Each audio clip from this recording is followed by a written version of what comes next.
Bonjour à tous, je voudrais aujourd'hui évoquer un thème incontournable, l'intelligence artificielle. À la CFTC, je dirais qu'on a une approche plutôt pragmatique du sujet, tout en gardant en tête bien sûr notre boussole sociale chrétienne qui nous pousse à toujours défendre la dignité humaine. Donc, vous ne nous entendrez pas dire non à l'intelligence artificielle ou, à contrario, l'IA c'est merveilleux. Qu'on le veuille ou non, l'IA et ses algorithmes sont déjà là, dans notre quotidien. Ils inondent les réseaux sociaux, l'information ou la culture et investissent le monde du travail. Mais quand on utilise ce terme d'IA, il faut savoir de quoi on parle exactement. Généralement, on l'utilise pour qualifier les IA dites génératives, comme ChatGPT ou Mistral, sa version française. Ces IA génératives ont une approche globalisante. Ce sont des IA à tout faire. Il existe cependant un autre versant de l'intelligence artificielle qu'on pourrait qualifier de spécifique. Elle caractérise l'IA rattachée à un métier. Par exemple, on peut citer celle utilisée par les radiologues ou les échographes afin de déterminer la taille d'un organe ou d'une lésion sur une image. Elle est alors au service de l'humain. Je vous donne un autre exemple. Dans la logistique, certains préparateurs doivent bien souvent suivre les ordres d'une commande vocale. L'IA leur dit littéralement ce qu'ils doivent faire.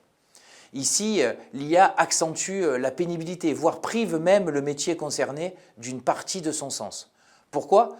Parce que dans ce cas précis, elle place l'humain au service de la machine et non pas l'inverse. L'IA engendre à juste titre d'autres peurs liées aux millions d'emplois qu'elle serait susceptible de supprimer. Nous savons que l'IA impactera un certain nombre de métiers, certes, mais lesquels ? À quel degré ? Il faut ouvrir rapidement dans les branches des négociations qui permettraient de détecter les métiers les plus impactés, d'évaluer leur degré de transformation. Il faut savoir pour chaque métier comment et si l'IA peut accompagner le travailleur et constituer un plus dans son activité. Cette évaluation doit être la base, le socle des politiques qu'il faudra mener pour adapter l'IA au monde du travail et pas l'inverse. En premier lieu, pour intégrer l'IA à un métier. En second lieu, si ce métier est voué à disparaître, pour former en amont les personnes afin qu'elles puissent acquérir des compétences qui leur permettront d'opérer une transition vers d'autres métiers. Il faut par ailleurs souligner que l'IA ne va pas seulement détruire des métiers, mais aussi en créer. Des métiers dont nous ignorons encore tout car ils n'existent pas aujourd'hui. Je pense qu'il est important de comprendre que vos métiers ne seront pas remplacés par une IA, mais par quelqu'un qui saura manier cet outil. Et cela s'anticipe, notamment par l'éducation. On sait qu'aujourd'hui, les élèves utilisent l'IA à l'école, comme aide pour faire leurs devoirs par exemple. Et ça pose déjà un certain nombre de questions. Mais comme pour une calculatrice, pour qu'une IA vous donne de bonnes réponses, encore faut-il lui poser les bonnes questions. Pour ça, il faut savoir prompter, c'est-à-dire passer commande à l'IA. Or, bien utiliser un prompt, ça s'apprend. Maintenant, à quel âge devons-nous inculquer ce savoir à nos enfants ? Au primaire, au collège, au lycée, voire à l'université ? Tout ça doit faire l'objet de débats. Qu'en est-il aussi du rapport de l'IA aux professeurs ?